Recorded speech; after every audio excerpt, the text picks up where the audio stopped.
حضور نبی کریم صلی اللہ علیہ وآلہ وسلم نے متعدد نکاح کیوں کیے؟ ایک نئے ٹاپک کے ساتھ اردو سپیک میں حاضر ہوں۔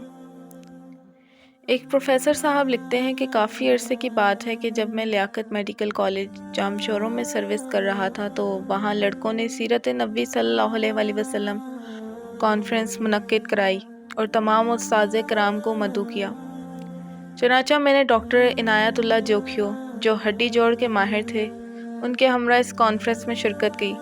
اس نشست میں اسلامیات کی ایک لیکچرار نے حضور اقدس صلی اللہ علیہ وآلہ وسلم کی پرائیویٹ زندگی پر مفصل بیان کیا اور آپ کی ایک ایک شادی کی تفصیل بتائی کہ یہ شادی کیوں کی اور اس سے امت کو کیا فائدہ ہوا۔ یہ بیان اتنا مؤثر تھا کہ حاضرین مجلس نے اس کو بہت سراہا۔ کانفرنس کے اختتام پر ہم دونوں جب جامشورو سے حیدرآباد بذریعہ کار آ رہے تھے تو ڈاکٹر عنایت اللہ جوکھیو نے عجیب بات کی۔ انہوں نے کہا کہ آج رات میں دوبارہ مسلمان ہوا ہوں۔ میں نے تفصیل پوچھی تو انہوں نے بتایا کہ 8 سال قبل جب وہ FRCS کے لیے انگلستان گئے تو کراچی سے انگلستان کا سفر کافی لمبا تھا۔ ہوائی جہاز میں ایک ایئر ہوسٹس میرے ساتھ آ کر بیٹھ گئی۔ ایک دوسرے کے حالات سے آگاہی کے بعد اس عورت نے مجھ سے پوچھا کہ تمہارا مذہب کیا ہے؟ میں نے بتایا اسلام۔ ہمارے نبی صلی اللہ علیہ وآلہ وسلم کا نام پوچھا۔ میں نے کہا حضرت محمد صلی اللہ علیہ وآلہ وسلم۔ پھر اس لڑکی نے سوال کیا کہ کیا تم کو معلوم ہے کہ تمہارے نبی صلی اللہ علیہ وآلہ وسلم نے 11 شادیاں کی تھیں؟ میں نے لا علمی ظاہر کی تو اس لڑکی نے کہا یہ بات حق اور سچ ہے۔ اس کے بعد اس لڑکی نے آپ صلی اللہ علیہ وآلہ وسلم کے بارے میں معاذ اللہ نفسانی خواہشات کے غلبے کے علاوہ 2-3 دیگر الزامات لگائے، جس کے سننے کے بعد میرے دل میں نعوذ باللہ حضور صلی اللہ علیہ وآلہ وسلم کے بارے میں نفرت پیدا ہو گئی، اور جب میں لندن کے ہوائی اڈے پر اترا تو میں مسلمان نہیں تھا۔ 8 سال انگلستان میں قیام کے دوران کسی مسلمان کو نہیں ملتا تھا، حتیٰ کہ عید کی نماز تک میں نے ترک کر دی۔ اتوار کو میں گرجوں میں جاتا اور وہاں کے مسلمان مجھے عیسائی کہتے تھے۔ جب میں 8 سال بعد واپس پاکستان آیا تو ہڈی جوڑ کا ماہر بن کر لیاقت میڈیکل کالج میں کام شروع کیا۔ یہاں بھی میری وہی عادت رہی۔ آج رات اس لیکچر کا بیان سن کر میرا دل صاف ہو گیا اور میں نے پھر سے کلمہ پڑھا ہے۔ غور کیجئے ایک عورت کے چند کلمات نے مسلمان کو کتنا گمراہ کیا، اور اگر آج ڈاکٹر عنایت اللہ کا یہ بیان نہ سنتا تو پتہ نہیں میرا کیا بنتا۔ اس کی وجہ ہم مسلمانوں کی کم علمی ہے۔ ہم نبی کریم صلی اللہ علیہ وآلہ وسلم کی زندگی کے متعلق نہ پڑھتے ہیں اور نہ جاننے کی کوشش کرتے ہیں۔ کئی میٹنگز میں جب کوئی ایسی بات کرتا ہے تو مسلمان کوئی جواب نہیں دیتے، ٹال دیتے ہیں، جس سے اعتراض کرنے والوں کے حوصلے بلند ہو جاتے ہیں۔ اس لیے بہت اہم ہے کہ ہم اس موضوع کا مطالعہ کریں اور موقع پر حقیقت لوگوں کو بتائیں۔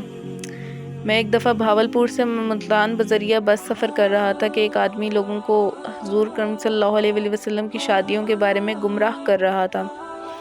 میں نے اس سے بات شروع کی تو وہ چپ ہو گیا اور باقی لوگ بھی ادھر ادھر ہو گئے۔ لوگوں نے آپ صلی اللہ علیہ وآلہ وسلم کی عزت و ناموس کی خاطر جانیں قربان کی ہیں۔ کیا ہمارے پاس اتنا وقت نہیں ہے کہ ہم اس موضوع کے چیدہ چیدہ نکات کو یاد کر لیں اور موقع پر لوگوں کو بتائیں؟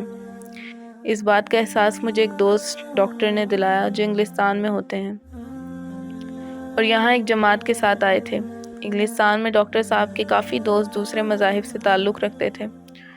وہ ان کو اس موضوع پر صحیح معلومات فراہم کرتے تھے۔ انہوں نے چیدہ چیدہ نکات بتائے جو میں پیش خدمت کر رہی ہوں۔ اتوار کے دن ڈاکٹر صاحب اپنے دوستوں کے ذریعے گرجا گھر چلے جاتے تھے، وہاں اپنا تعارف اور نبی کریم صلی اللہ علیہ وآلہ وسلم کا تعارف کراتے ہیں۔ عیسائی لوگ خاص کر مستورات آپ کی شادیوں پر اعتراض کرتی ہیں۔ ڈاکٹر صاحب جو جوابات دیتے ہیں وہ مندرجہ ذیل ہیں۔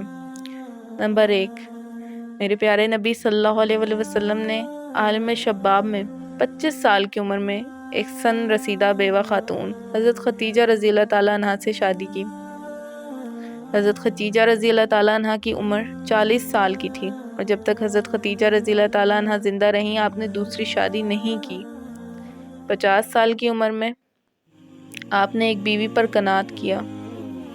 اگر کسی شخص میں نفسانی خواہشات کا غلبہ ہو تو وہ عالم شباب کے 25 سال ایک بیوہ خاتون کے ساتھ گزارنے پر اکتفا نہیں کرتا۔ حضرت خدیجہ رضی اللہ تعالیٰ عنہ کی وفات کے بعد مختلف وجوہات کی بنا پر آپ صلی اللہ علیہ وسلم نے نکاح کیا۔ پھر اسی مجمع سے ڈاکٹر صاحب نے سوال پوچھا کہ یہاں بہت سے نوجوان بیٹھے ہیں، آپ میں سے کون جوان ہے جو 40 سال کی بیوہ سے شادی کرے گا؟ سب خاموش رہے۔ ڈاکٹر صاحب نے ان کو بتایا کہ نبی کریم صلی اللہ علیہ وسلم نے یہ کیا ہے۔ پھر ڈاکٹر صاحب نے سب کو بتایا کہ جو 11 شادیاں آپ صلی اللہ علیہ وسلم نے کی ہیں سوائے ایک کے، باقی سب بیوگان تھیں۔ یہ سن کر سب حیران ہوئے۔ پھر مجمع کو بتایا گیا کہ جنگ احد میں 70 صحابہ شہید ہوئے، نصف سے زیادہ گھرانے بے آسرا ہو گئے، بیوگان اور یتیموں کا کوئی سہارا نہ رہا۔ اس مسئلے کو حل کرنے کے لیے نبی کریم صلی اللہ علیہ وسلم نے اپنے صحابہ کو بیوگان سے شادی کرنے کو کہا۔ لوگوں کو ترغیب دینے کے لیے آپ صلی اللہ علیہ وسلم نے حضرت سودا رضی اللہ تعالیٰ عنہ، حضرت ام سلمہ رضی اللہ تعالیٰ عنہ اور حضرت زینب بنت خزیمہ رضی اللہ تعالیٰ عنہ سے مختلف اوقات میں نکاح کیے۔ آپ کو دیکھا دیکھی صحابہ کرام نے بھی بیوگان سے شادیاں کی، جس کی وجہ سے بے آسرا خواتین کے گھر آباد ہو گئے۔ عربوں میں کثرت ازواج کا رواج تھا۔ دوسرے شادی کے ذریعے قبائل کو قریب لانا اور اسلام کے فروغ کا مقصد آپ صلی اللہ علیہ وسلم کے پیش نظر تھا۔ ڈاکٹر صاحب نے بتایا کہ عربوں میں دستور تھا کہ جو شخص ان کا داماد بن جاتا اس کے خلاف جنگ کرنا اپنی عزت کے خلاف سمجھتے۔ ابو سفیان رضی اللہ تعالیٰ عنہ اسلام لانے سے پہلے آپ صلی اللہ علیہ وسلم کے شدید ترین مخالف تھے، مگر جب ان کی بیٹی ام حبیبہ رضی اللہ تعالیٰ عنہ سے حضور صلی اللہ علیہ وسلم کا نکاح ہوا تو یہ دشمنی کم ہو گئی۔ ہوا یہ کہ ام حبیبہ رضی اللہ تعالیٰ عنہ شروع میں مسلمان ہو کر اپنے مسلمان شوہر کے ساتھ حبشہ ہجرت کر گئیں، وہاں ان کا خاوند نصرانی ہو گیا۔ حضرت ام حبیبہ رضی اللہ تعالیٰ عنہ نے اس سے علیحدگی اختیار کی اور بہت مشکلات سے گھر پہنچی۔ آپ صلی اللہ علیہ وسلم نے ان کی دل جوئی فرمائی اور بادشاہ حبشہ کے ذریعے ان سے نکاح کیا۔ حضرت جویریہ رضی اللہ تعالیٰ عنہ کے والد قبیلہ مستلق کا سردار تھا۔ یہ قبیلہ مکہ مکرمہ اور مدینہ منورہ کے درمیان رہتا تھا۔ آپ صلی اللہ علیہ وسلم نے اس قبیلے سے جہاد کیا، ان کا سردار مارا گیا۔ حضرت جویریہ قید ہو کر ایک صحابی کے حصے میں آئیں۔ صحابہ کرام نے مشورہ کر کے سردار کی بیٹی کا نکاح آپ صلی اللہ علیہ وسلم سے کر دیا، اور اس نکاح کی برکت سے اس قبیلے کے 100 گھرانے آزاد ہوئے اور سب مسلمان ہو گئے۔ خیبر کی لڑائی میں یہودی سردار کی بیٹی حضرت صفیہ رضی اللہ تعالیٰ عنہ قید ہو کر ایک صحابی کے حصے میں آئیں۔ صحابہ کرام نے مشورے سے ان کا نکاح آپ صلی اللہ علیہ وسلم سے کرا دیا۔ اسی طرح میمونہ رضی اللہ تعالیٰ عنہ سے نکاح کی وجہ سے نجد کے علاقے میں اسلام پھیلا۔ ان شادیوں کا مقصد یہ بھی تھا کہ لوگ آپ صلی اللہ علیہ وسلم کے قریب آ سکیں، اخلاق نبی کا مشاہدہ کر سکیں تاکہ انہیں راہ ہدایت نصیب ہو۔ حضرت ماریہ رضی اللہ تعالیٰ عنہ سے نکاح بھی اسی سلسلے کی کڑی تھا۔ آپ پہلے مسیحی تھیں اور ان کا تعلق ایک شاہی خاندان سے تھا۔ ان کو بازنطینی بادشاہ شاہ مقوقس نے بطور ہدیہ کے آپ صلی اللہ علیہ وسلم کی خدمت اقدس میں بھیجا تھا۔ حضرت زینب بنت جہش نے نکاح مطنبہ کی رسم توڑنے کے لیے کیا۔ حضرت زید رضی اللہ تعالیٰ عنہ حضور اکرم صلی اللہ علیہ وسلم کے مطنبہ منہ بولے بیٹے کہلائے تھے۔ ان کا نکاح حضرت زینب بنت جہش سے ہوا۔ مناسبت نہ ہونے پر حضرت زید نے انہیں طلاق دے دی تو آپ صلی اللہ علیہ وسلم نے نکاح کر لیا اور ثابت کر دیا کہ متبنہ ہرگز حقیقی بیٹے کے ذیل میں نہیں آتا۔ اپنا کلام جاری رکھتے ہوئے ڈاکٹر صاحب نے بتایا کہ علوم اسلامیہ کا سرچشمہ قرآن پاک اور حضور اکرم صلی اللہ علیہ وسلم کی سیرت پاک ہے۔ آپ صلی اللہ علیہ وسلم کی سیرت پاک کا ہر ایک پہلو محفوظ کرنے کے لیے مردوں میں خاص کر اصحاب صفا رضی اللہ تعالیٰ عنہم نے بڑھ چڑھ کر حصہ لیا۔ عورتوں میں اس کام کے لیے ایک جماعت کی ضرورت تھی۔ ایک صحابیہ سے کام کرنا مشکل تھا۔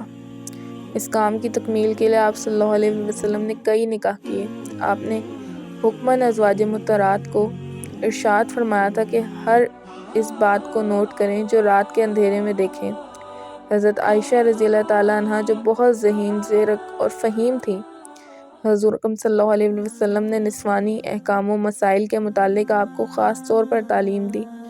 آپ صلی اللہ علیہ وسلم کے وصال کے بعد حضرت عائشہ 48 سال تک زندہ رہیں اور 2210 احادیث آپ رضی اللہ تعالیٰ عنہ سے مروی ہیں۔ صحابہ کرام رضی اللہ تعالیٰ عنہ اجمعین فرماتے ہیں کہ جب کسی مسئلے میں شک ہوتا ہے تو حضرت عائشہ کو اس کا علم ہوتا۔ اسی طرح حضرت سلمہ رضی اللہ تعالیٰ عنہ کی روایات کی تعداد 368 ہے۔ ان حالات سے ظاہر ہوا کہ ازواج محترات کے گھر عورتوں کی دینی درسگاہیں تھیں، کیونکہ یہ تعلیم قیامت تک کے لیے تھیں اور ساری دنیا کے لیے تھیں اور ذرائع ابلاغ محدود تھے، اسی لیے کتنا جان فشانی سے یہ کام کیا گیا ہوگا، اس کا اندازہ آج نہیں لگایا جا سکتا۔ آخر میں ڈاکٹر صاحب نے بتایا کہ یہ مذکورہ بالا بیان میں گرجوں میں لوگوں کو سناتا ہوں اور وہ سنتے ہیں، باقی ہدایات دینا تو اللہ تعالیٰ کے ہاتھ میں ہے۔ اگر پڑھے لکھے مسلمان ان نکات کو یاد کر لیں اور کوئی بدبخت آپ صلی اللہ علیہ وسلم کی ذات پر حملہ کرے تو ہم سب اس کا دفاع کریں۔ اللہ تعالیٰ ہم سب کو توفیق دے اور عمل کرنے والا بنائے، آمین۔ اردو اسپیکس کی اس ویڈیو میں آج کے لیے اتنا ہی۔ مزید ایسی اسلامک ویڈیوز دیکھنے اور سننے کے لیے چینل کو سبسکرائب کریں۔ اللہ نگہبان۔